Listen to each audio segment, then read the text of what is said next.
Hello everybody, we will start our today's discussion on to one of the very important microorganism, and the cases because of infection of these microorganisms are worldwide.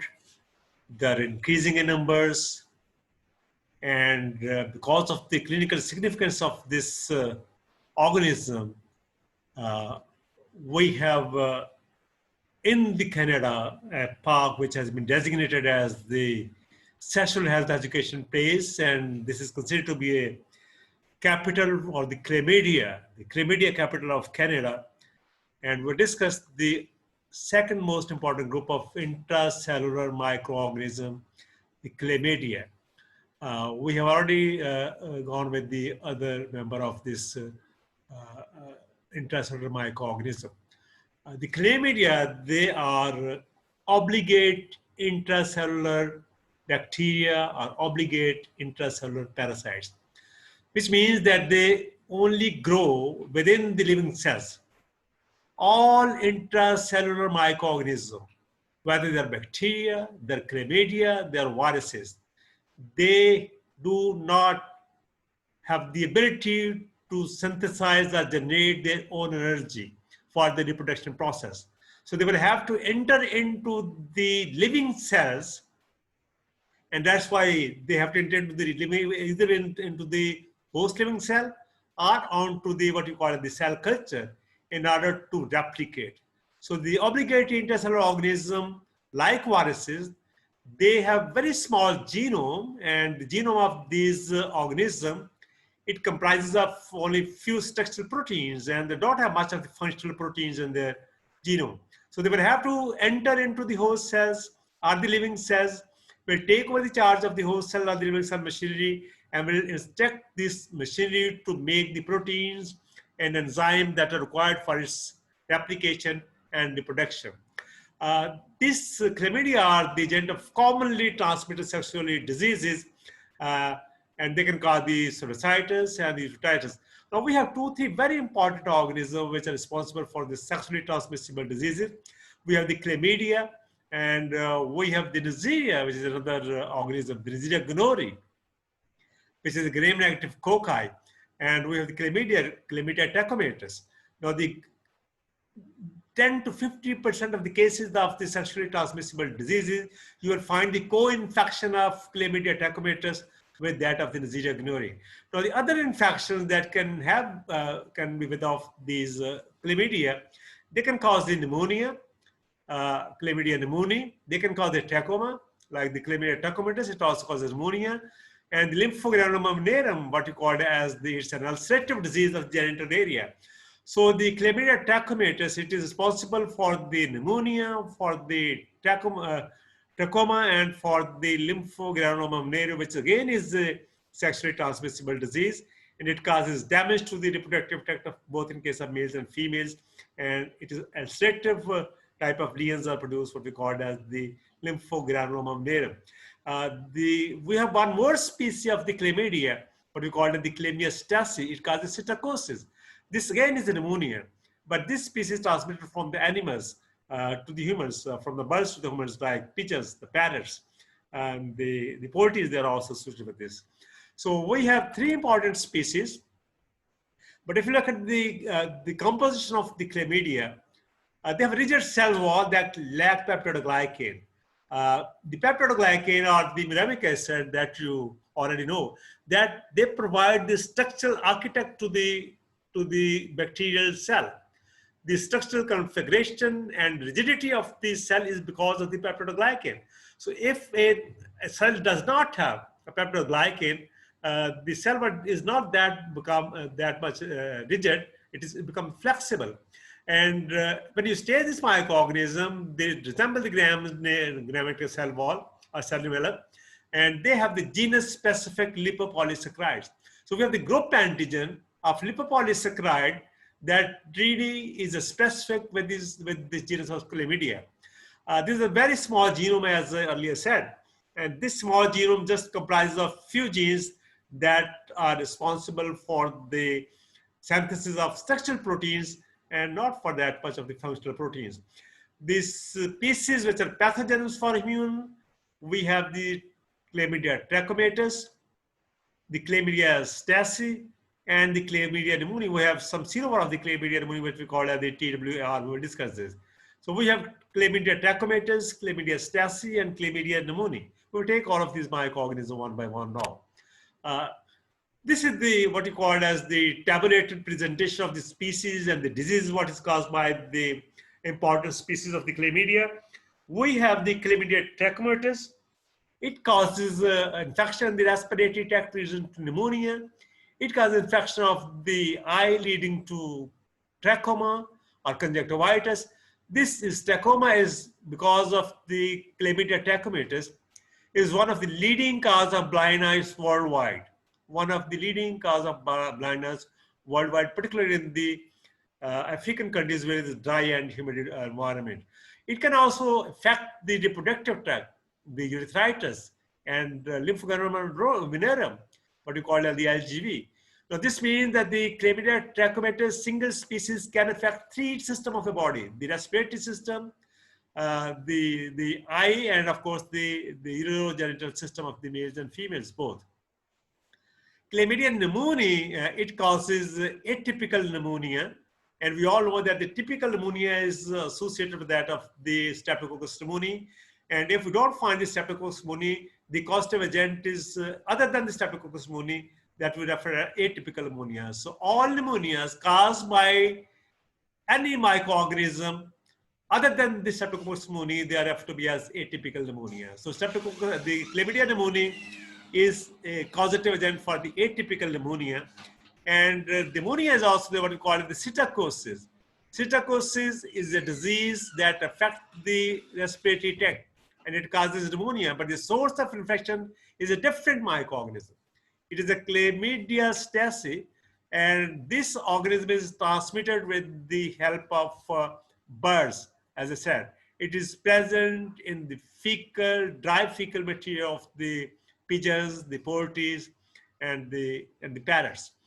Now, based on to the molecular analysis, the two species, the Chlamydia pneumoniae and Chlamydia stachy, they have been now reclassified as Chlamydophila pneumoniae and Chlamydophila stachy because they have genetical differences compared to that of the Chlamydia trachomatis.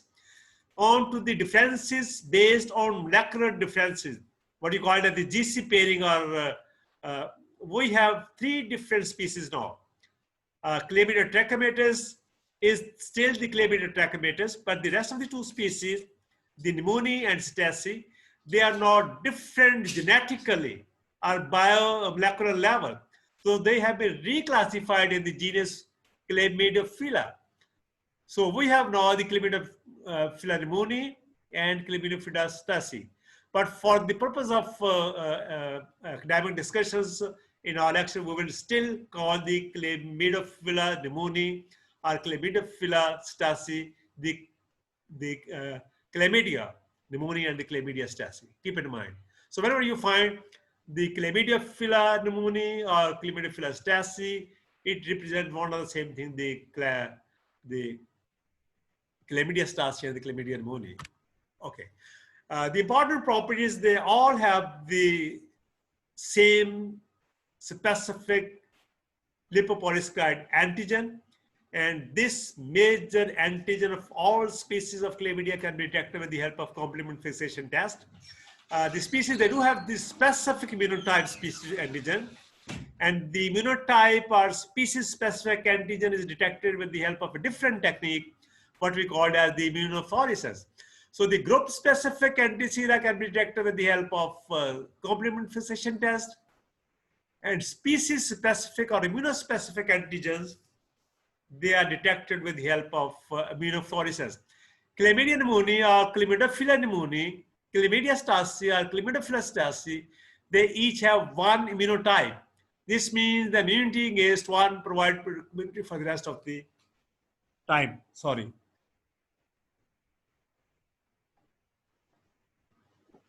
Now the Chlamydia trachomatis has at least 15 serotypes. Sorry.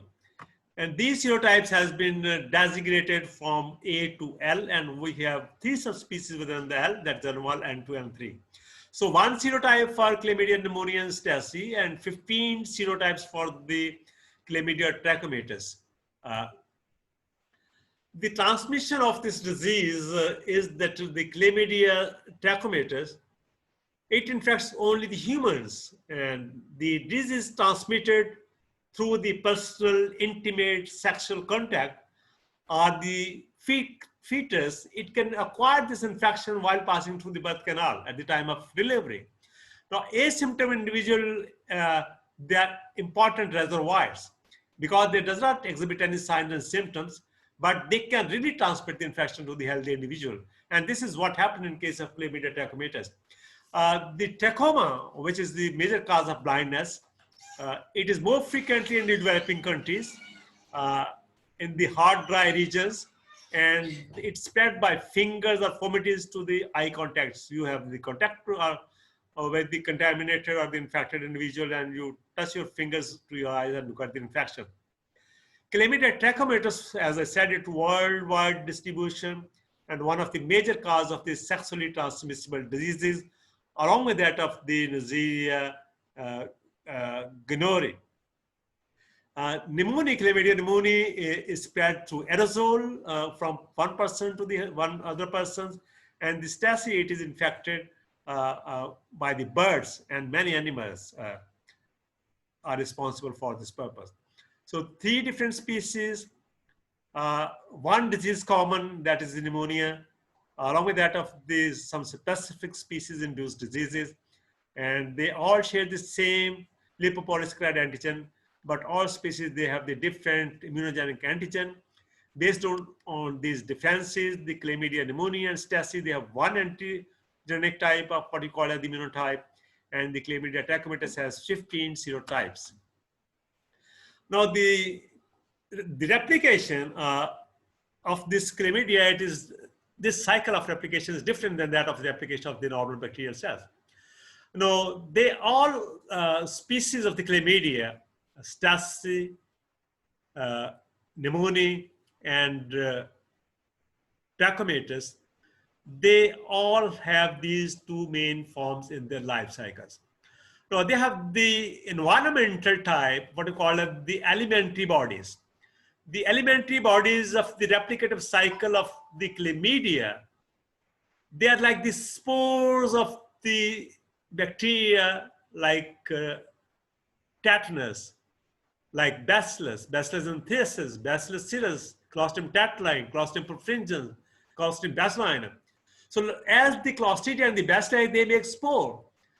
The Chlamydia, they make elementary bodies which are available in the environment. They are extracellular.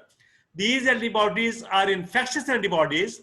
They are spore-like, but they're metabolically inactive, as the spores are inactive in the environment.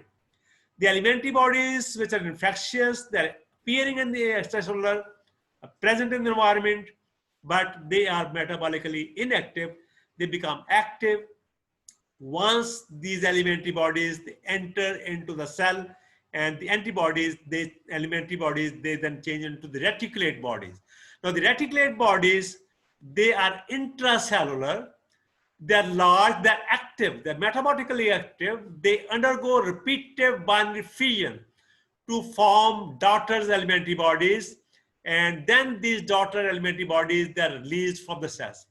So I'm sure you understand that we have the elementary bodies which are spore-like, they're in the environment, they're extracellular, they're inert, they're inactive, they're metabolically not active.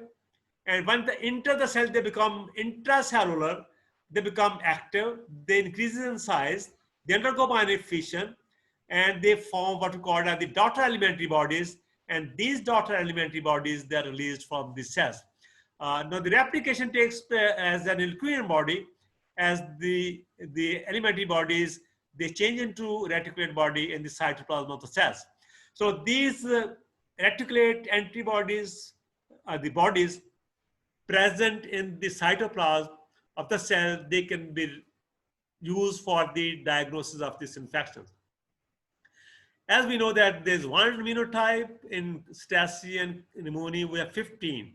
starting from A to L. A to L is 12, and then L has 3 subtypes, that is the L1, L2, and L3. We are mainly concerned with the L1 and L2 and 3. They are responsible for the cases of pneumonia in case of Chlamydia trachomatis infections. Now, this is the diagrammatic representation of the life cycle, what we call as the replicative cycle of the chlamydia. This is the host cells. This is, you see, it starts from here. It almost takes 40 hours, 40 to 48 hours for the release of the LM antibodies gain. The LM antibodies, which are you see, they're inert, they're outside the cell, they're extracellular, they enter the host cells. And these LM antibodies, they attaches and enters the cytoplasm of the susceptible host cells. Then these LM antibodies, they form the reticulate bodies. They push the nucleus on one side. They start multiplying. Then they undergo several bind diffusions after 20 hours. And after 30 hours, these reticulate bodies, they starting changing into the what we call as the LM antibodies, the reticulate bodies now, the LM antibodies into LM antibodies again. And then after 48 hours or 40 hours, the LM antibodies, they're released into the environment. So LM antibodies enters, reticulate bodies form, then again the LM antibodies are formed and they are released from the cells. This is the entire cycle of the chlamydia reproduction process.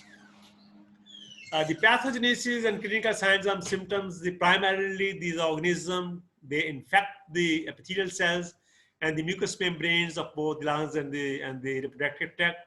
Staph primary infect the lungs. Pneumonia, it causes the infection in the upper and lower respiratory tract. Whereas the Tracomatis, which has the 15 immunotype A to L, L has what 3, L2, L1. Type A, B, and C, they causes trachoma, what we call as the chronic conjunctivitis, and this is endemic in case of Africa and Asia. So the 15 immunotypes of Chlamydia trachomatis, in which the type A, B, and C, they are responsible for the trachoma, whereas L1, L2, L3, they are responsible for the reproductive tract infections, what we call as the inflammatory, pelvic inflammatory diseases or sexually transmissible diseases. Now, this is how the type K can cause also the genital tract infections.